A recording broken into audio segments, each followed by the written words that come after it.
Who is Bill? Now, that's one of those deceptively simple questions that are almost impossible to answer. Bill is many people all rolled into one. Bill's an accomplished musician. Bill is a very accomplished glassmaker, as we all know. But Bill is also a considerable scholar of the history of glass. And what intrigues me about his kind of scholarship is that it's rather different from the way most of us curators approach studying some period of glass history. It sounds stereotypical, but Bill Gudenrath is a scholar and a gentleman, which is kind of rare in the modern world. And he's very, very erudite, and he can mix with anybody, anywhere. And he's so knowledgeable about music and glass and many things that I don't even know about. When Bill looks at an object, he's looking at it with a lifetime of experience of working with glass. It's amazing. It looks good upside down, looks good horizontally, looks good vertically. It's quite an accomplishment for a design, isn't it? And so as he looks at the object, he is mentally deconstructing it, if you will. He's looking at every single component part and figuring out how the glassmaker, it might have been 600 years ago, how the glassmaker constructed the object that a curator like me looks at with a different eye. We're looking at form, we're looking at ornament. I'm busy making mental comparisons with similar things I've seen elsewhere. Bill is busy dissecting the object. If you met Bill at a cocktail party, he is the most charming person you can imagine. He mixes with almost anyone. He can talk on a wide variety of topics. You would think he's the most easygoing person in the world. Get him in front of his furnace making a piece of glass, get him in front of an object trying to analyze how it was made, and he becomes a very focused, very determined person who simply won't accept second best. You've got to either make the piece as perfectly as he can, or he's got to figure out the whole story of how the object on the table in front of him was put together. This is an example of an object built in pieces, built in parts, prefabricated, and then finally assembled with glue bits. There's a punty mark on the foot, and this is the place where it was last attached to a tool. There's no punty mark on the inside of the bowl. Now, typically in 19th and 20th century Venetian glass, you'll find a punty mark on the inside of the bowl, and one there. And Bill can always justify his conclusions in a way that many people bluster and fail to do. So Bill sees things that not all curators see. Historical styles are fascinating to me because of the way the best objects fully exploit the natural characteristics of glass. To me, a really great glass object is one that wouldn't be successful in wood or ivory or metal. And it's something that exploits the natural qualities of hot glass. The more I work in these ancient processes and styles, the more admiration I have for the people who made these 2,000 years ago, because they did work under relatively primitive conditions. The furnaces were wood-fired, the floors were probably dirt. The more I work, the more I admire the ancient workers for their skill and for their cunning and their creativity. And I never forget that they invented these processes. I'm just repeating it a couple of thousand years later. They actually came up with these processes. Personally, for me, not being somebody who invents much anew, but who mostly goes back and looks at older styles, all I have to do is look at original objects and try to get as good, as skilled, as facile as they were. They were doing that, but they were also inventing the things too. That's way beyond what I'm doing. So I have only increasing admiration for the people who made the objects that I emulate and I study, because they did it all. They invented it and they could make the things. Well, every time I work in a historical style, I try to do a little better than the people who made the things, the original objects, just in terms of technique. But really, that's very difficult to do, because the person who made, say, a dragon stem goblet in Venice at the beginning of the 18th century probably made little else and made hundreds and hundreds of those, and was extremely skilled at a few particular things. This is true throughout glass history. It's very difficult to get as good or better than the people who made, say, Roman ribbed bowls, because that's probably mostly what they made. And now we try to make a little of this and a little of that. At least in my case, I work in various historical styles, so I never spend enough time in one particular area to, I think, get as good as, much less better than, the people who made the originals. There is no perfection. I'm just scratching away at trying to get a little bit higher on the mountain. But one of the fascinating things to me is that old glass, ancient glass, Renaissance glass, this is from the late Renaissance, there are endless flaws and endless signs of struggle in the original objects. That said, there's a tremendous overall impression of excellence and perfection. So my standards for myself are to get at least this good and maybe a little bit better technically. But remember, I'm not the person who invented these. I'm like the person playing the Bach or the Beethoven on the piano. I'm not the one who wrote it and could play it. So in the Renaissance, I love the really high-end, the dragon stem goblets, the elegant enameled and gilded glass. Yeah, I like the high end of the market mostly. Because that's where the most effort was put, that's where the most attention was put. The customers were those with the most expectations of technical excellence and originality, and with the expectation that they would fit into the big picture of the arts and crafts, so to speak, at the time. These objects, as they were developed within a place and time, they had to fit in with the architecture and the painting, the tapestries, and they were a part of the fabric of what people saw and what people touched. And to me, it's fascinating how the people who came up with these things successfully made things in glass that do indeed fit in with everything else, the wood, the metal, the ceramics, the architecture. I think the alignment's really good. Technically, it's very nice. I'm happy with it. The glue bit here is on center, and everything looks really good. Above all, no cracks. And it's straight. When I turn it, it's perfectly straight. That's the important thing for the assembly process. It's good. I always have mixed feelings looking at old glass up close, especially Venetian glass of the Renaissance. It makes me feel like such a hack.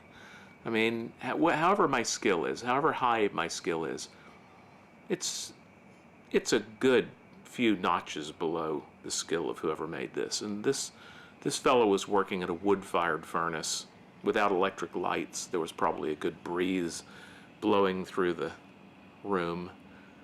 And I simply marvel at the quality of the craftsmanship of Renaissance Venetian glass. You could say that of Roman glass, you could say that of many periods. But handling and looking closely at old objects is always a humbling experience. Ancient ones. It's a pretty effect. It's beautiful. Incredibly. Oh, that looks like the glass slipper. Oh yeah. What'd you say, Morgan? That Cinderella's glass slipper. Cinderella's foot was very big. think Cinderella wore like a size 9 or 10. There. She must have been very She was tall. supposed to have a small foot. Exactly. And Not size but 9 or actually 10. like maybe What's wrong with this picture? It's like This is glass that was made about 1910, and see that pretty iridescent quality? Yeah.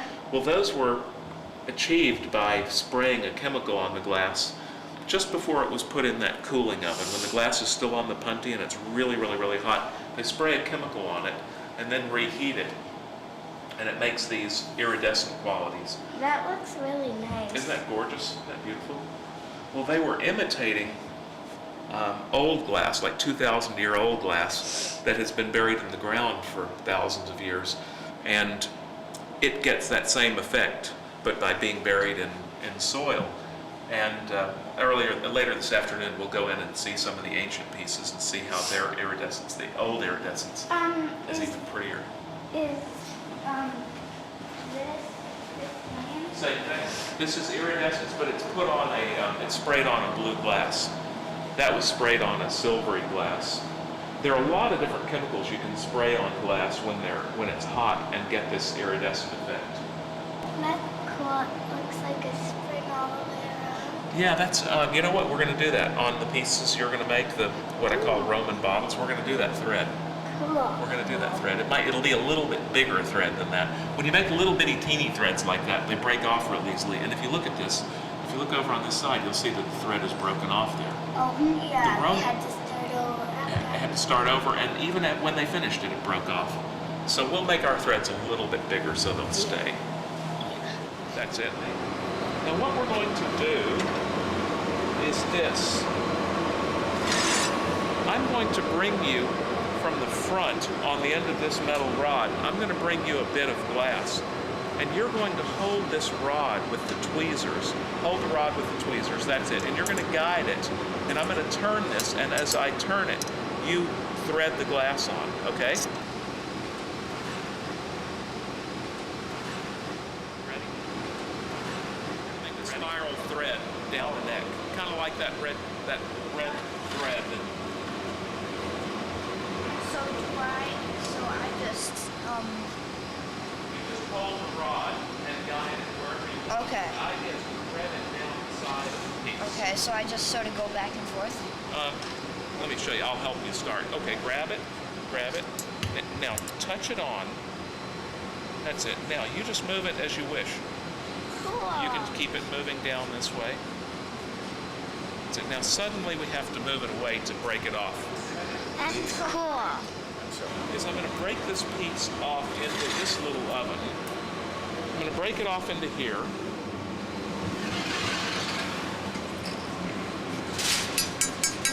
Don't touch the oven. There. Now see, it left a little mark. This is really hot. It left a little mark on the bottom. That is a mark that we'll see later in ancient glass, Roman glass, just like that piece. That was fun. Because, I don't know, it was just fun getting to use the tools and stuff. The blades, the ends, this is going to get hot, and that's going to get hot. So you'll never get burned if you hold these only by the handles. Okay. So the first thing you'll do is flatten the bottom, and then you'll take the tweezers, and as long as you hold them back here, you'll be fine. Okay? That was really, really, really, really fun. That's it. Just keep blowing. You're doing fine. Blow as hard as you can. Keep blowing hard as you can. That's it. You're doing great. Do it again. Do it again. Blow hard, real hard, and stop. Perfect. Look what you did. I know it's hard to blow at first, but then it gets easier. You'll find the next time it's a little bit easier. Shouldn't be quite as hard this time. Let's try it. Keep blowing. Doing great. And stop. Very nice. Very nice. I'm doing a big bump. Perfect. Now have a seat, Morgan. Have a seat right up at the bench. That's it. Sit all the way to the right and pick up the first tool. This one? And I'm going to ask you to flatten the bottom. So just push this flat part. That's it. Lean over, lean way over, and push that flat part against the glass. This is so the piece will stand up. Okay, that's probably enough. Let's see. Yep, I'm gonna, okay, you can put, Really long. just keep the pipe turning, please. And you can stop turning it, please. And I've got it now. You can let go, Morgan. Perfect. I've got to be able to turn it and kind of. That doesn't want to leave. It'll break. They always break. There.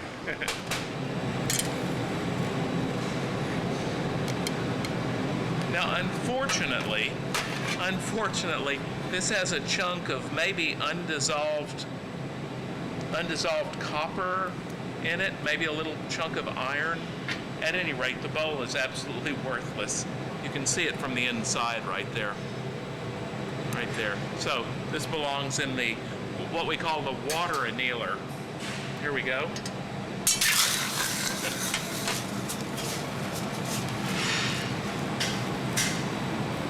I'll give that a little help to the bottom. Now, one of the interesting things is in just a moment, that's going to be cold, and I can take it out and show you the thing. You can do a sort of a post-mortem and do a cross-section. I do this for students a lot to show them the good and bad qualities. You can break the thing right down the middle. It will be embarrassing if I cut myself. But you can break this right down the middle. And you can see, for example, this has a lot of good characteristics. If you look at the rim, see the rim is no thicker than the sides, doesn't thicken at the rim, stays nice and even. But where the punty sits, here's the bottom, that's the punty spot right there. See how thick the bottom is? That's really good. And see, the Roman foot has a trapped ring of air around it. That's characteristic of many Roman feet. Sometimes they're solid, but more often than not, there's a ring of air trapped around. But this has the nice thick bottom, so it ensures a good punty mark and a strong bottom. The lip wrap also is nicely placed. You can see that the lip wrap is slightly to the outside. That's perfectly fine. And the lip wrap is an integral part of the glass. It won't come off at all. You can't even break it off as a separate entity, as a separate thing. Anyway, so making glass isn't so easy after all. In this glass world, you've got to have a sense of humor. Sometimes the pieces just don't work out.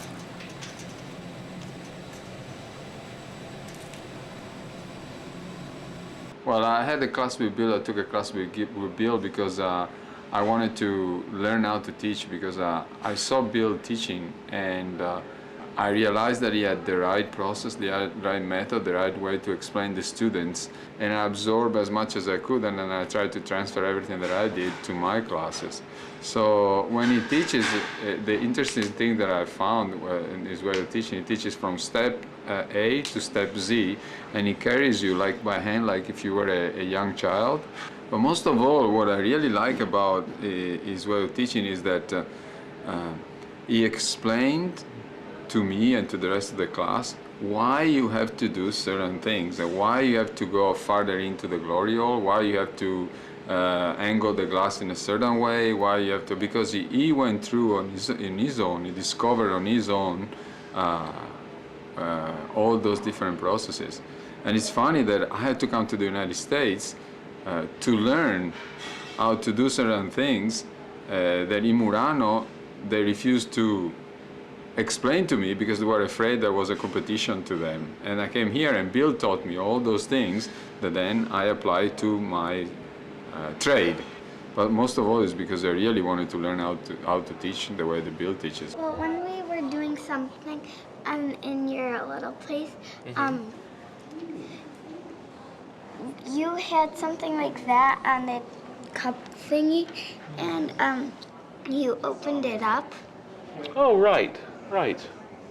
When I was, when you first came in? Yeah.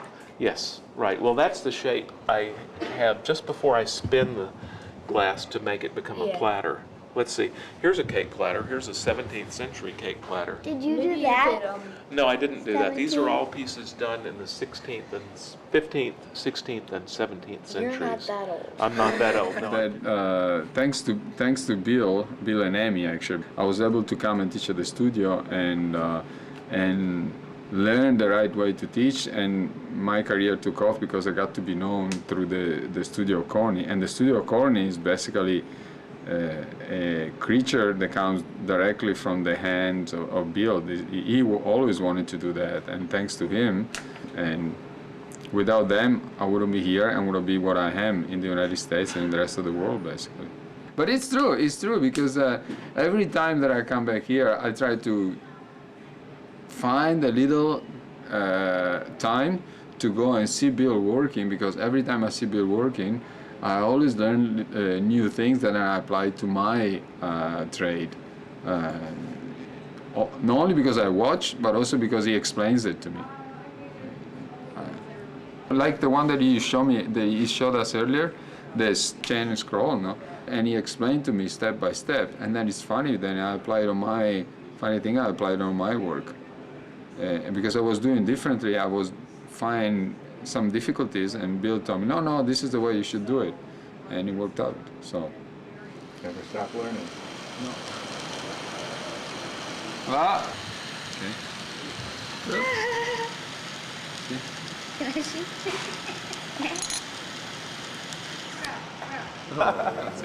One of the first times I went to Venice, expecting to find glass blowers, I learned about 20 or 30 sentences, and one of them was "Come fare il marese così perfettamente." How do you make the marise so perfectly? And "Come fare il piede così perfettamente." And that was, I didn't get any help. Nobody told me, but.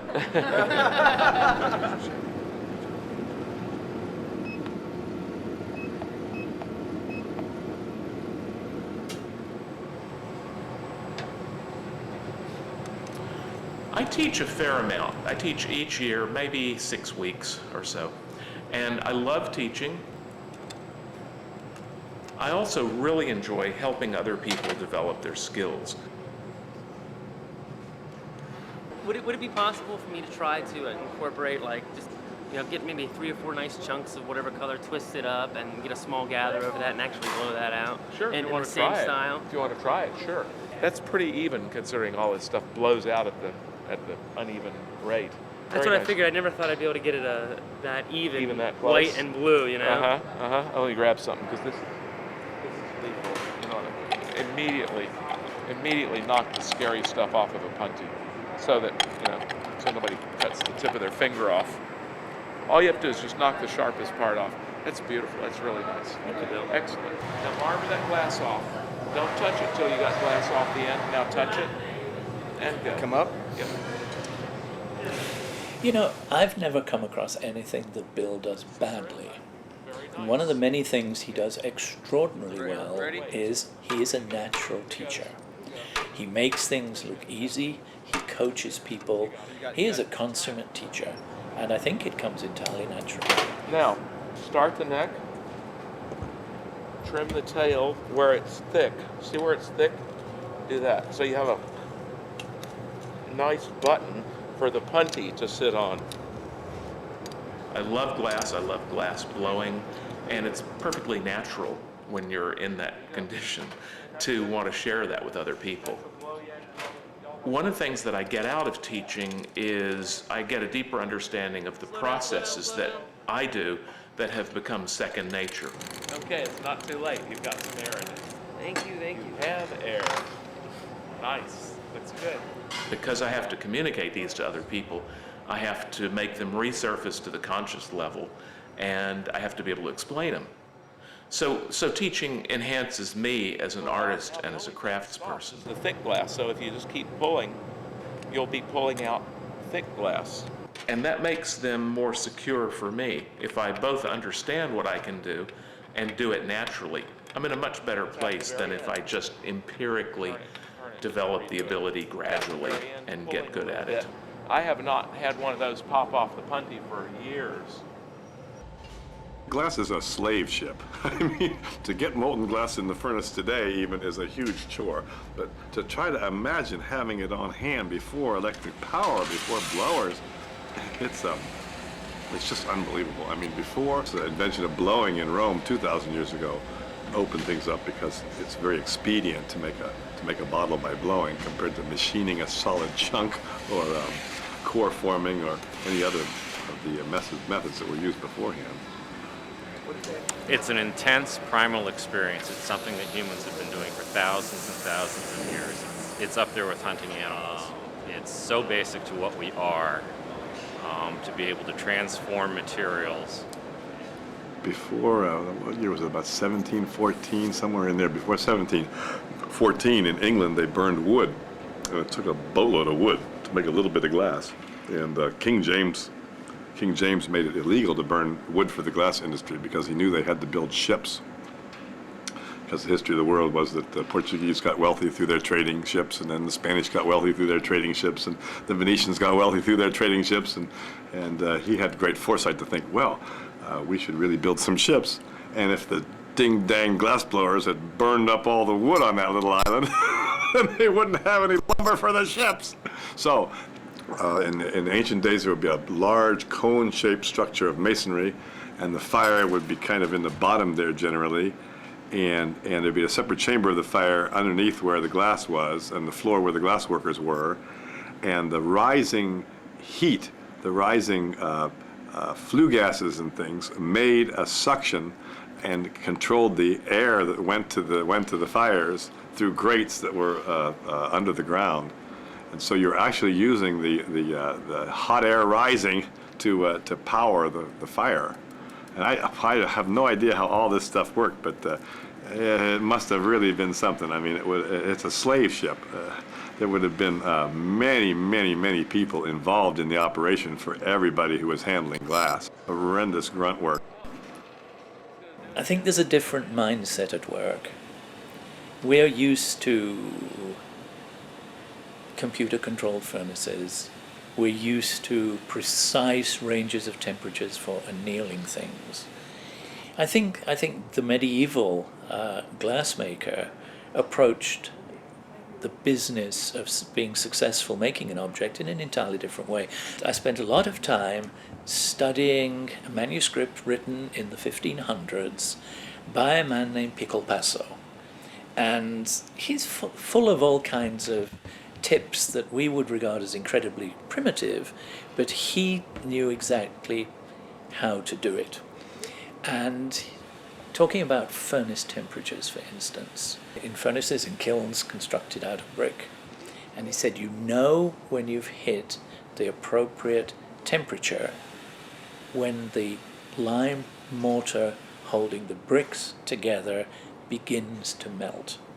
In the moment the mortar begins to drip, you damp down the furnace because you've hit the optimum temperature. Now for Piccolpasso, those little drips of mortar were every bit as helpful, indispensable, as the computer controls on a modern glassworker's furnace. That anecdote says to me that there are all manner of ways to skin a cat. And the medieval glassmaker probably knew a lot of ways of cat skinning that we don't practice these days. The reason I work in glass is probably very simple. When I was 11, I got a chemistry set, and it had some glass tubing in it and a little alcohol lamp. And I heated the glass tubing over the flame. And when I saw the glass transform from a solid, brittle material that could cut you to this soft, gentle, flowing material, it was magic. And somehow, all these years later, I'm still amazed by that transformation. And every time I soften a piece of glass, I'm in some way amazed. It's just one of those childhood encounters that struck me in a really deep way that has continued to fascinate me for now 50-ish years. I was going to say one of my first learning experiences with Bill was to discuss with him how a particular kind of medieval vessel was made. Now it's a fairly simple form, and I would have thought it could be made in 4 or 5 different ways by 4 or 5 different glassmakers. No, said Bill, and let me explain why. And what Bill was looking for, he was looking beyond the form of the object. He was looking at it in a kind of a forensic way, as though he were a detective looking for fingerprints. He was looking for almost invisible, telltale marks left by the glassworker's tools as, for example, the rim was being opened up or the foot was being formed. And it was those nearly invisible hints which told him which of the 4 or 5 different ways that object could have been made was actually employed. And that left me immensely impressed, because he wasn't concerned with an exact replica of what the object looked like. He was concerned also with replicating those almost invisible tool marks. And if he couldn't do that, then he hadn't got the right way of making that medieval object. Bill came here when we decided we were going to expand the museum and build a school for glassmaking. But the longer Bill stays here, the more closely he works with some of us curators on trying to figure out how objects were made and to get a better understanding of the history of glassmaking. Bill, I wanted to show you something. What, David? A huge surprise when we were putting the show together. Yes? Starting to mount the reproductions of medieval paintings. Right. Most of which I'd seen in kind of picture postcard size reproductions. Yeah. Come to this picture of monks having their meal. Right. Painted in Siena between 1498 and 1502. So we know where and when as closely as you can know anything. Mm-hmm. And as it went on the wall, I was thinking of you, because just look at the beaker in the foreground and tell me what makes it special. Oh man, that is the exact same decoration, color, pattern, everything as we have on the Strauss goblet with the enameling that has been said to be medieval Syrian, Renaissance Venetian, and everything in between. And finally, that's the only decoration I've seen like that.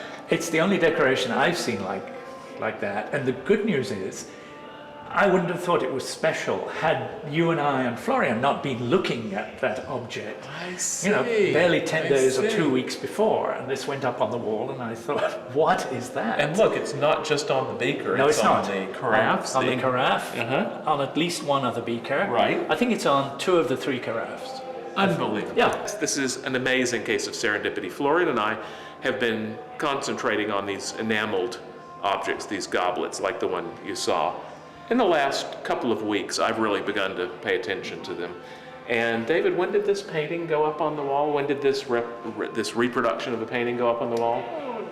Beginning of last week, early last week. Right. Yes. So we were desperately looking for some connection. Right. And there it is. I just don't know whether we ever would have found it. That is such an amazing coincidence. Now the scary thing is, Yes. I might never have thought that the decoration on these things in the painting was special, and I might never have drawn your attention to it. Had a month ago we not shown you the goblet. Yeah, right. Yeah. Yeah. Well, it's good for everybody. All right. Yeah. My name's David Whitehouse. I'm the executive director of the Corning Museum of Glass. But ever since I came here, I've been one of the museum's curators. So I'm in charge of some of the objects in the collection. Bill probably is unique. He's certainly the only person I know who combines rare practical skills as a glassmaker with very incisive knowledge in the realm of curatorial activity and scholarship. He has 2 minds. One is the creative mind, and the other is the analytical, scholarly mind. And there is a meeting of those 2 minds, and that makes Bill very special, and it makes his abilities very rare indeed. We do work together. It's partly because we enjoy working together, but it's also because I think we bring different focuses to the same problem. Bill is the craftsman who understands how an object was made. I know a little bit about its history, and together, the whole is greater than the sum of the parts.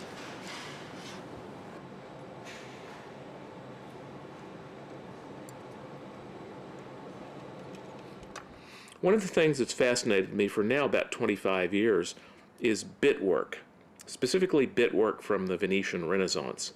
And bit work is simply the process of taking a little bit of glass and with tweezers, maybe a special tool or two, manipulating it to form different patterns. They're decorations.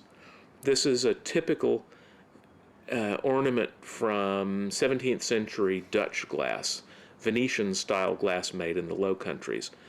And there's another kind of decoration from that time and place, and we call it chain and scroll.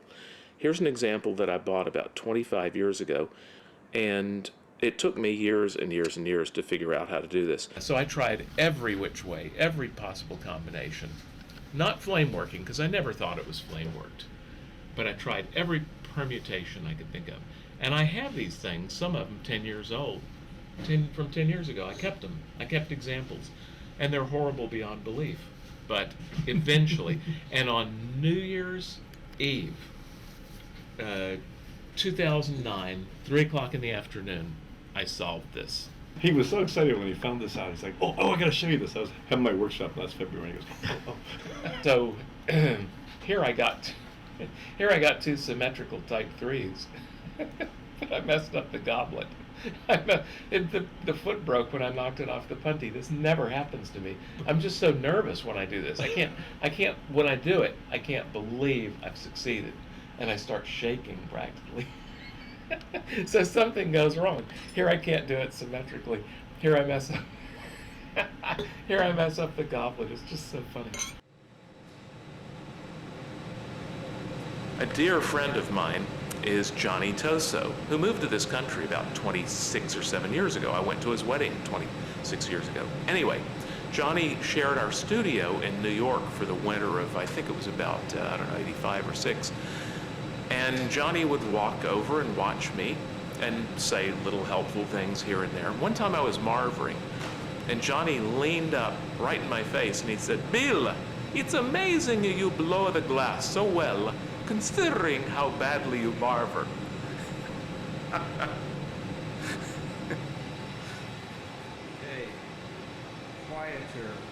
To get really good at glass blowing, you have to do it a lot. You have to make thousands of objects, and you have to do the same thing again and again. That's the way you get really good at it. Sometimes people give me a hard time that I make these little Roman bottles for the museum. Last year I made 1,000. This year I made 600. Every one improves my glass blowing skills. I think I remember every one. I remember every little mistake, everything that went particularly well, everything that went particularly badly, and it all adds up to increasing my skill.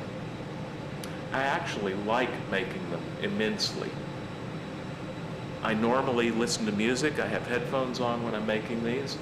I listen to music, and my challenge is to make them better and to make them faster. It's also a great way to try different color combinations. For me, perfection is about 2 things. It's about the process and it's about the product. It's about the object. In terms of the process, it's about using the minimum effort and the minimum time for the maximum quality. In terms of the object, it's about straightness, it's about evenness, it's about overall beauty, making good color choices. And those 2 things together, those 2 goals together, are the thing that really keep me going year after year.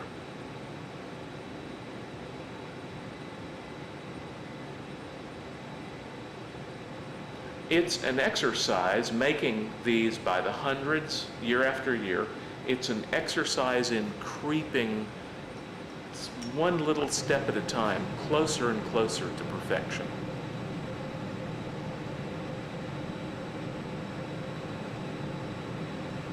You'll notice that I've added a little bit of my personality with each of these. the optic molding, the more modern bright colors in most instances. Just making that little quatrefoil edge freehand is very difficult, and every time I do it, I think I get a little bit better at it. I have a blast doing this.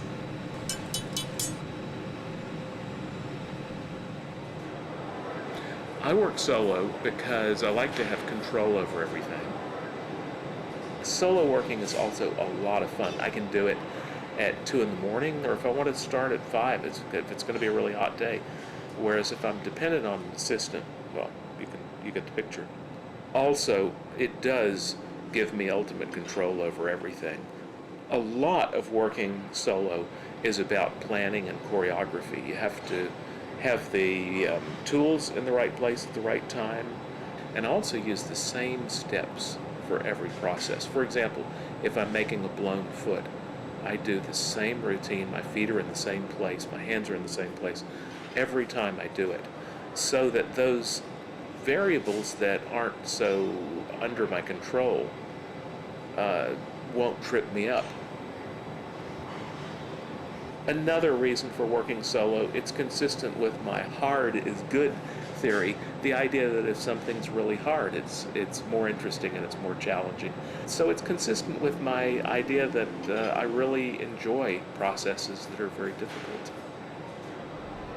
It's such an icon of glass technique. I mean, it's just such a rock in the middle of the road. Everybody wants to jump up on it, at least once. Yes, yes. Well, yeah, I should say that it is, in many ways, it's the most difficult of the glassworking techniques, because you have to juggle so many things at the same time, and that business where you insert the bubble into the cup, it's not quite as easy as it looks, in that if you even touch the cup, you're stuck and it's over. Well, Reticello begins someplace in the 16th century, but it really gets great right at the beginning of the 18th century in Rosenborg Castle in Denmark. And we know that all the great Reticello in Rosenborg Castle in Denmark was given to the King of Denmark as a state gift from the government of Venice in about 1705, and he had it sent to Copenhagen and put in a room that you can visit today. It's a little room right off the throne room at Rosenborg Castle, and it contains the finest Reticello, I think, the finest Reticello ever made. And this is undoubtedly from that moment, that workshop, no doubt. And there are about 70 canes each direction. There's a little lid, and it has one of the finest Maurices you'll ever see. Oh, a little really paper thin little edge there, yes. Exactly.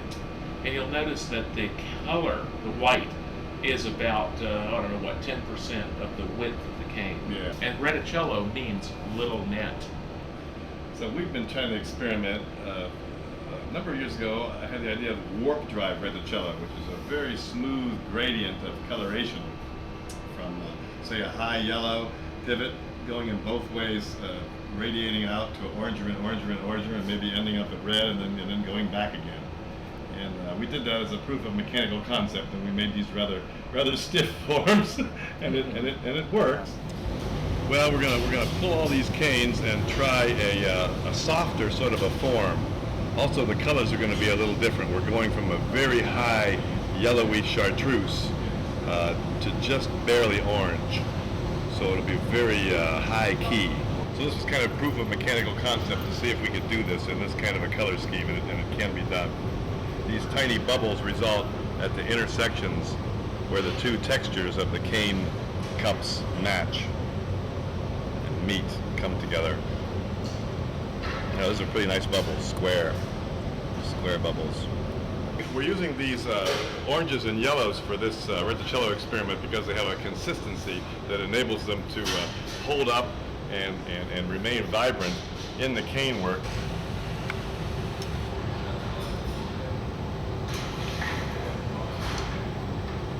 We've just put the first set of canes into a very, very tepid glory hole. It's only about 1,300, maybe 1,350 degrees, just to barely stick them together. He's made the collar on the end of a blowpipe, which is, it's got an opening so he can blow it. The circumference of the setup matches the circumference of the collar.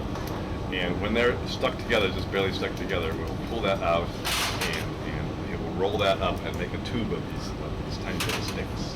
The next step, he will seal that, and he will give it an overall twist, about a square twist, so they're at about a 45-degree angle when you look at it sideways. And at that point, he will blow it to about the wall thickness he wants. And then we will open the end. He will open the end of it and make a shape, kind of a crucible shape like this. And it will have a little bit of a sort of a socket on the end. And when he cracks that off the pipe, then it will have an opening where it was once connected to the pipe. And it will be placed in an oven that will be over 1,000 degrees and in a position where he can go into the first cup with the second cup after we construct the second cup. Then you'll have Reticello. This is a lip trimming from the piece we just made. It's just a really elegant little scrap. One of the charms of it is that no aesthetic decisions were made about how it came about. It's almost like a random chance kind of thing, but there's an extremely controlled element to it too. Just a lovely thing. Ultimately, we'd really like to come up with some natural forms and shapes for these things and not have them look like they were turned on a lathe. But it's difficult. I'm sure eventually we'll come up with a solution and it will be like, oh boy, why didn't we think of that years ago? This is how things are.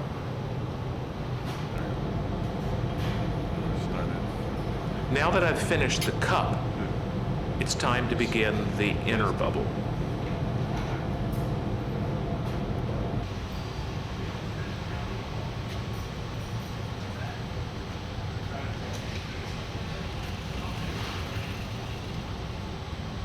The canes stay in the glory hole just long enough so that they begin to stick to each other slightly. That's so that when I pick them up on the collar on the end of the blowpipe, I pick them up as a complete little carpet-like structure. I have to make sure that I twist the inner bubble the opposite direction so that the canes crisscross and produce that beautiful, characteristic Reticello pattern. So for years, Lino has watched, when he watched me blow, he says, "Bill, you twist to the wrong direction." And I always say, "Lino, there's no wrong direction or right direction. I just twist that way. I have to do this because it's the most convenient way." And so he'll go, "Okay." And then a few minutes later, it says, "You twist the wrong direction." And so there is no wrong, it goes on and on. But one time, a long time ago, he was giving a class at Urban Glass, and I was blowing. I had to blow. I had an order that was due, and I could see him from where I was blowing. He was just a few feet away. And the time came for a Reticello demo, and he lowered the inner part into the outer part, blew, and looked up at me, and I said, "What's wrong?" And he lifted it out, and he had twisted both parts the same direction. He got confused talking to me about which way you turn and which way is good and which way is bad. And in Reticello, one part's twisted one way, one's the other way. Well, he twisted them both the same way. And he walked over to me with the thing. He walked over to me with the thing and said, "In 45 years of glass blowing, I've never done this. And this is because of you." Smiling, but also looking really peeved.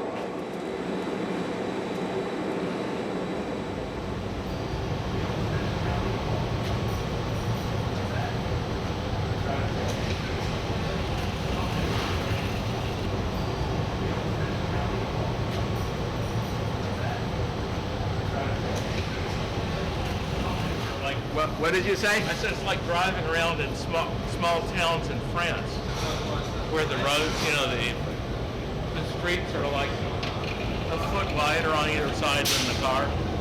Very, very tight.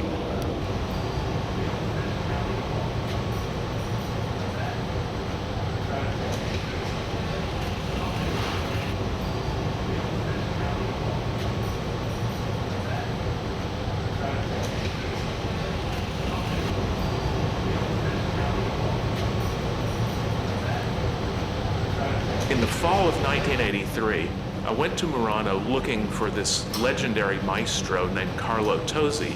I later learned his nickname was Caramea. Finally found him, and he let me watch him work for 3 days. He's a very secretive guy, and I don't know why he agreed to let me watch him, but he did. Lino's never watched him blow glass in Murano. Anyway, at a certain point, he took me up to the showroom.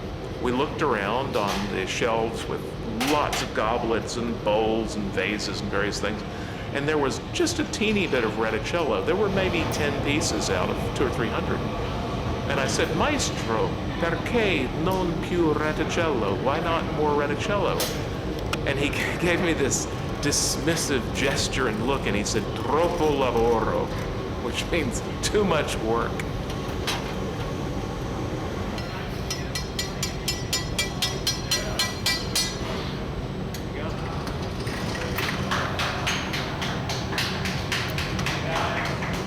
The thing was made with, yes, some excess cane, some things that were left over, but there are some subtleties. Yes, they around, have smooth and gradations. There's some neat intersections. But they intersect for maximum tonal contrast rather than this Subtle smooth contrast. game that we've been playing. Exactly. And it may have possibilities. I don't know. It may. Well, sometimes you want to speak softly and sometimes loudly. Right. This is the louder statement. And I will say, in its defense and in my defense, I said immediately, this I thought, looks, that's interesting. This looks good from a distance. This is like stage makeup. It's like kabuki makeup, right? Doesn't look good close up. So how far away? Toledo? like Rudolph the Red-Nosed Reindeer. So the gold leaf can blow around really, really easily. You have to protect it from the wind with the box, right? So quite a few years ago, it's about 15 years ago, Lino Tagliapietra and his wife Lena, Amy and I were knocking around New York City being tourists, and Lino's brother-in-law, Lena's sister, the famous Keiko Ongaro, great maestro from Venini, were in town. So Lino kept saying, Bill, you got to go show Keiko how you blow glass solo. So one day, finally, the three of us went over to Urban Glass, and I decided I'd do a dragon with gold on it, because that's really quite quick. So I set up the gold just like this, and I had this box, this very box, right here, and put the gold down. Keiko stood here, Lino stood here, and I was over blowing glass, and I made a dragon stem goblet solo, and Keiko was, nobody in Murano worked solo, so Keiko was really interested, but he kept looking at this box. He kept looking, he'd paw this box, and he looked at this box, and he'd go, oh, molto bravo, Billy, very, molto bravo. And then he'd turn away, and he'd look at this box, and, oh, see, molto bravo. And I'm like doing somersaults, blindfolded, and all this stuff that no Murano guy has ever seen, yet he's obsessed with this box. So at the end, he says, molto bravo, fantastico. And so I said to Lino, all he could do was look at this box. What's the deal? And he said, you put a window on the top, and he thinks you've reinvented the wheel, maybe the most important development in Murano glass in 100 years. I've been upstaged by a cardboard box. Well, glass blowing that was used to make these originals in the 17th century is just about the same as it is today. The tools are the same, the material is about the same. There's very little difference in the Renaissance Venetian glass and the glass that we're using today here at the studio. And the processes are basically the same. That is, it's either bringing bits of glass and sticking them together, or it's inflating bubbles of glass and attaching them to each other in various ways. And those basic procedures are no different whatsoever than they were 400 years ago, and even 16 or 1700 years ago. I think the very first Romans did things the very first Roman glassblowers did things a little bit differently. But those of us who work in the Venetian style today in the United States are doing things pretty much the way they were done in the Renaissance in Venice. So there's a tremendous continuity between the glassblowers of the Renaissance and those of us today. I'm covering clear glass in white powdered glass. I'm going to gather over that. And then cover that with clear green powder to make the body of the dragon green.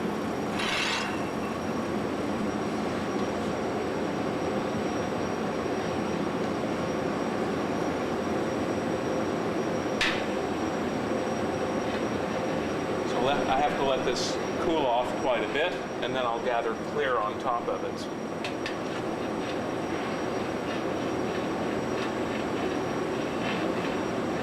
It's frozen. It's pretty stiff now, but it cools it real rapidly.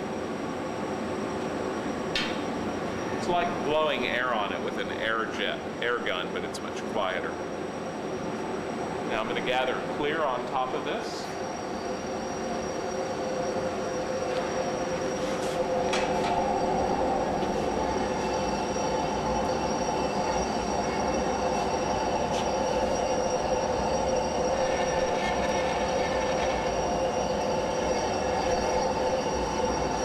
Going right to the pipe cooler.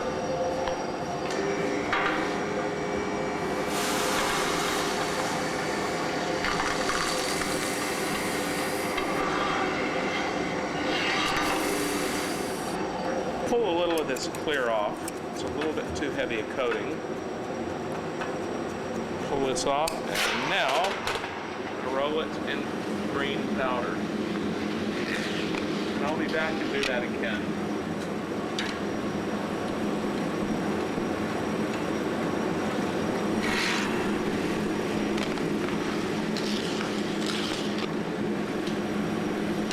Now I'll pick up the veins and the arteries.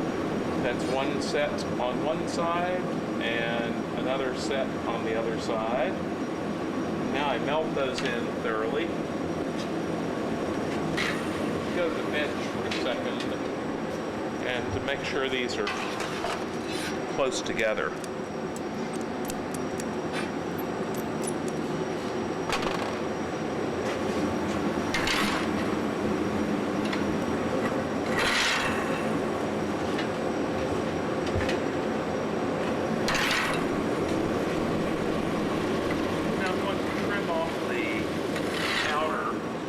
Inch or so because it's gotten too hot during all of that reheating.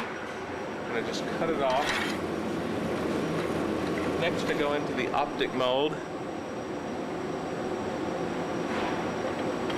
for a quick dip.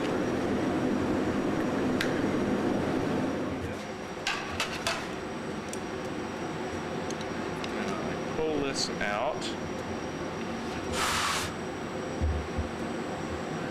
Just a moment. In just a moment, I'll wrap this around the stainless rod.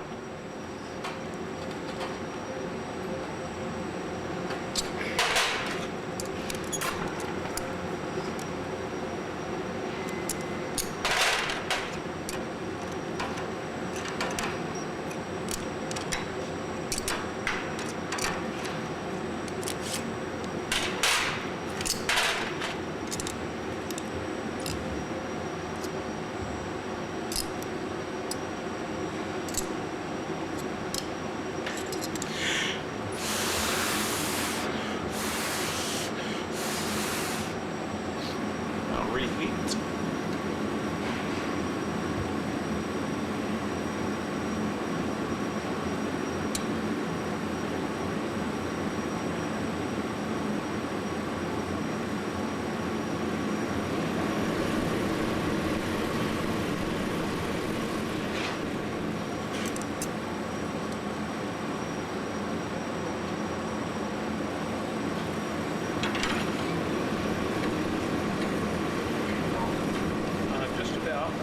Wrapping the tail of the body around itself.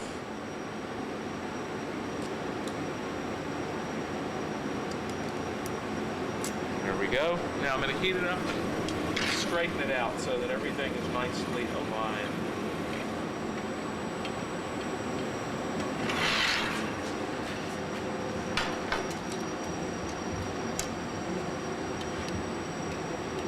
First I get the body straight, and then I straighten up the bottom.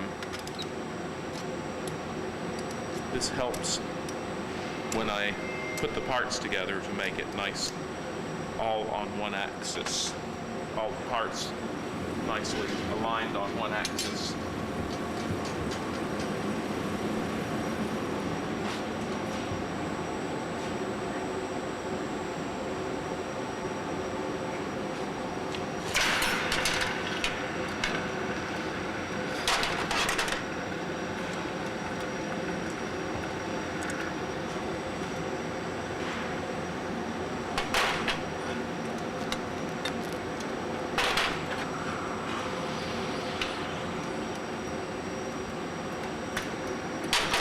Next, I'll transfer this to a punty.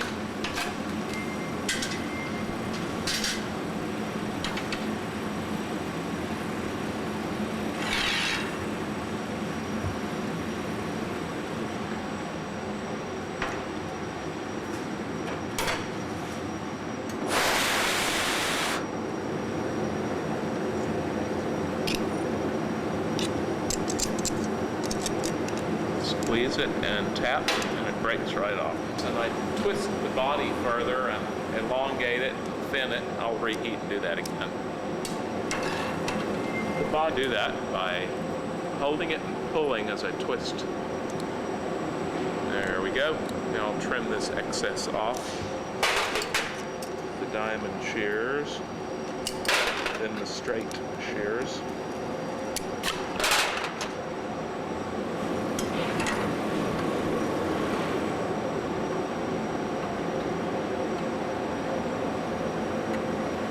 I'll do this next part standing up. I'm going to bend the body to the right shape.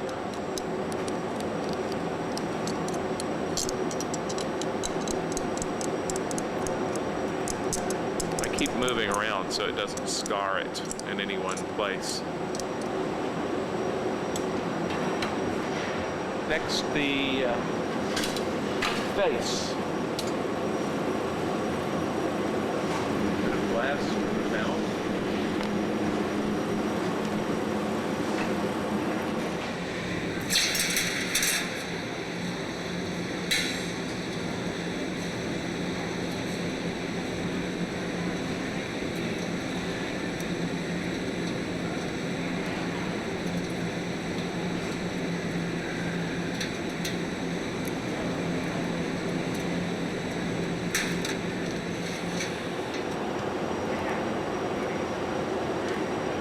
Flattening the eye a little bit. Now the other eye. This is wing. This is one wing. Covering it in amber powder.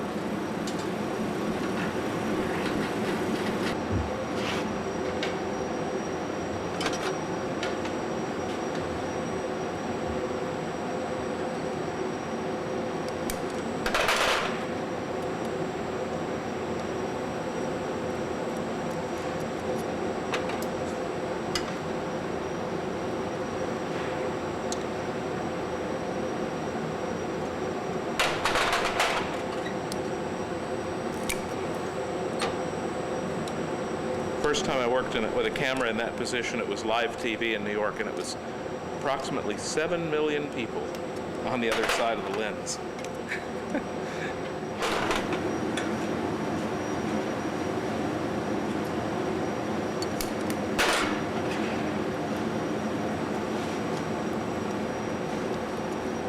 I mentioned that because I wasn't, curiously, I wasn't nervous.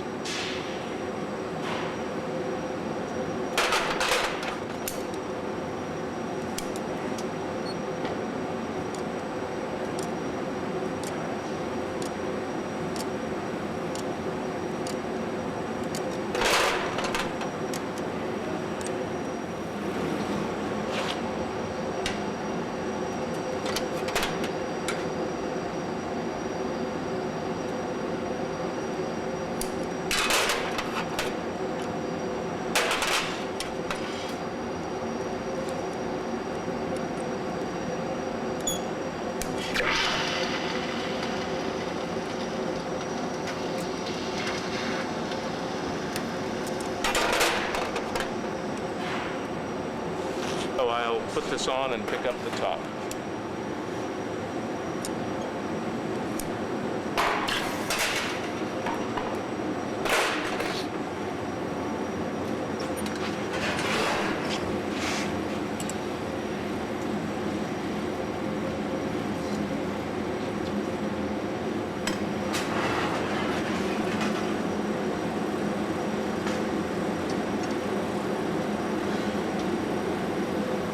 That annealer on before lunch so that when I come back, I usually spend the morning making the parts and then the afternoon do pieces to a customer's specific request for colors.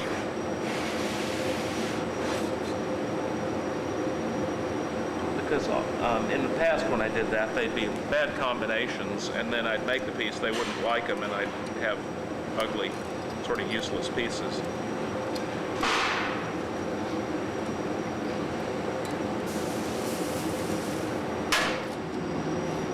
Well, here we are, about 18 hours later. Let's see how these candlesticks came out. Sometimes things look better the next day, sometimes things look poorer. Sometimes they grow, sometimes they shrink. You swear the piece you put away was much larger or much smaller. These look about the same as they were when I put them away. Let's see. I've been making this type of dragon for about 10 years. It's after a piece in the British Museum. That's a 17th century Venetian dragon on a goblet.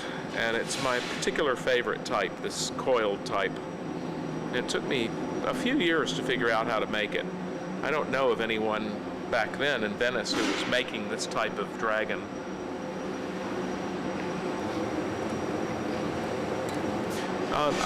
It was a lot of trial and error which led to the process I use now to make these. There was no one to study with to get help with this, so I had to reinvent this wheel anyway. And I just tried and tried and tried. Attempted many different combinations of twisting here and reheating there and pulling now and squishing it then. And all of that eventually added up to a process which I now use and like for making these. Now these are quite a bit simpler. This is a column between the two parts.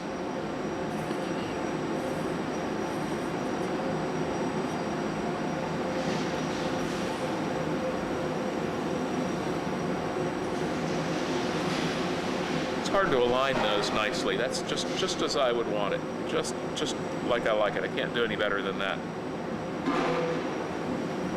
I can, however, do worse, and I didn't.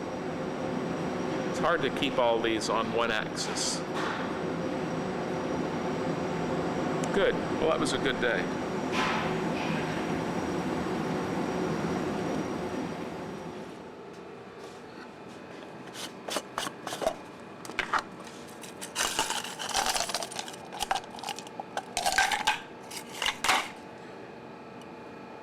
I'm going to take a little piece of dark red glass and put it on the ledge of the furnace to get it really, really hot. And I heat it in the end of a blowpipe and then blow a very thin bubble. And then I break the bubble up into little pieces. And so I crushed a bunch of it and glued it onto this card. That way I can tell exactly what the color looks like. What the real color is and what it really looks like. And some colors change. Watch. Look. When you heat them up, some colors change. For example, this bar, when you heat it one time, it turns this color. Sorry, it turns this color. When you heat it 2 times, it turns brownish. So if you want it... What about this one? That's the raw color bar. That's a chip off of this thing. Oh. And so every one of these behaves differently. So I had to do a test for every one of these, so that I would know exactly. Green. Where? Which ones? Aren't those nice? Let's get one of those. Let's grab one of those. Organ has a preference for green stems. This is yellow. Pull a little bit further. That's it. That's good. Now pull further to the right. That's it, to your right. Yep. Just keep pulling. Glasswork, you just feel like you can do whatever you want. Like if you're doing one thing, you can turn it into a whole other thing. Like if I'm doing a flower, I can change it to a cup instantly. You can pretty much do anything in glass. But hot glass is something unique. And so to me, an object made by hot processes, like glass blowing, has to do something different, something glassy, than a very similar shaped object, say made in metal. Look at hot glass, look at molten glass, and for many people something just happens. Anything you're ready for, it's ready for you. It's a very addictive thing. You know, you melt some glass and you push it and pull it and poke it around a little bit, and my God. I find it a very fun and interesting medium to work in. Sometimes with some instant gratification, sometimes very painful. It's just a surprisingly unique material to work with. Oh, I love it because you can do so many things, so many different lovely things. I have not met a person that has not seen it, been interested in it, and then if they've touched it, they haven't loved it. So I mean, something like that is what addiction is made of. Oh my God, I love glass. This thing weighs like 4 grams. Now, 2 hands, spin as fast as you can. That's it. Good. Good, you did it. That's it, yeah. That's how you make a plate. That's all there is to it.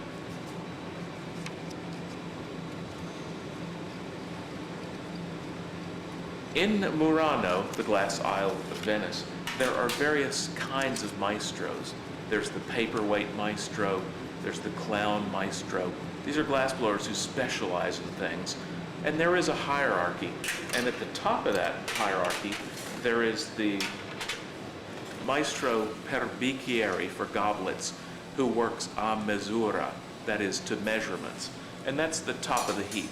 A goblet maestro who can make the same thing, the same size again and again, is universally regarded as the top of the food chain. And I take great pride in being able to make multiples that are all the same size. Okay. This is my octagonal tool. I made this in about 1981 or so. One of the first things I wanted to make was octagonal tumblers like I'd seen at Venini, like I'd seen in museums and so forth. And so this has 8 fins. They're brass. I cut them from brass sheet. And I somehow, oh, I know, it was with clay. I held them in place against this brass tube, and I soldered them.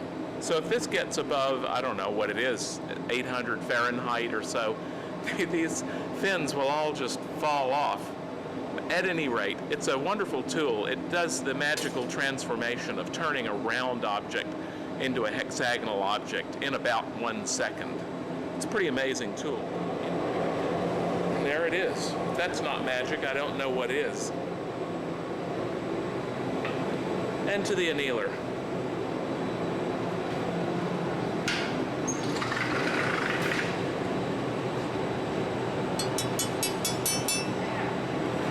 So a couple of days ago, I wanted to just survey paperweights, the whole history of paperweights, and I was so alarmed to see that at the closing chapter in every one, it completes with Paul Stanker. So it got me pretty nervous. I mean, I've known Paul 20 plus years, but seeing him as the last entry in the history of glass is pretty humbling.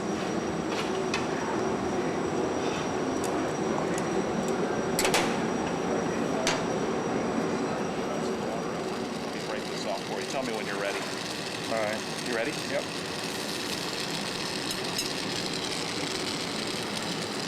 I like collaborations a lot because they, like anybody doing a collaboration, they make me go in directions that I wouldn't have thought of otherwise, and other people's comfort zones in those areas make me comfortable.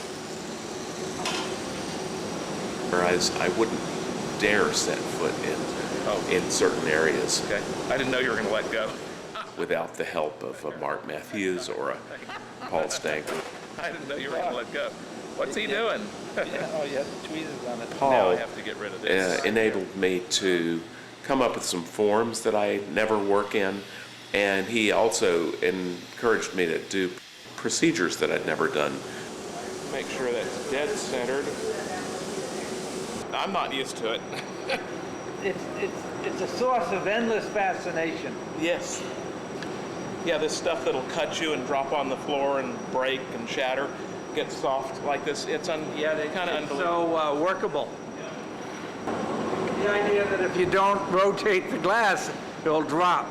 Right. You know, and I think that's so peculiar.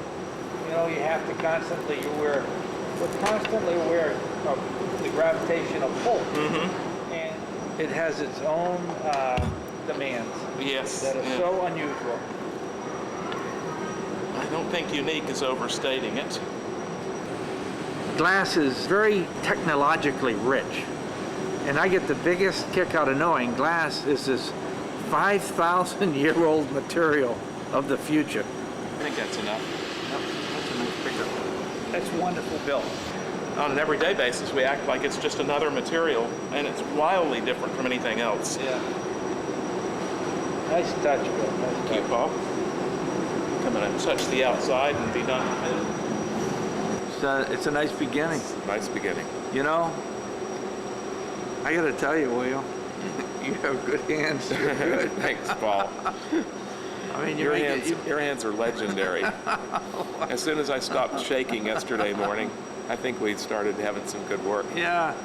Well, it's fun. It was nice. It's really fun. Really fun. Okay. You know, not only has it been intense. Yes. It was a flash. Yeah. Time's not supposed to go that fast. It doesn't seem like we started about 2 hours ago. You know, time's not supposed to go that fast.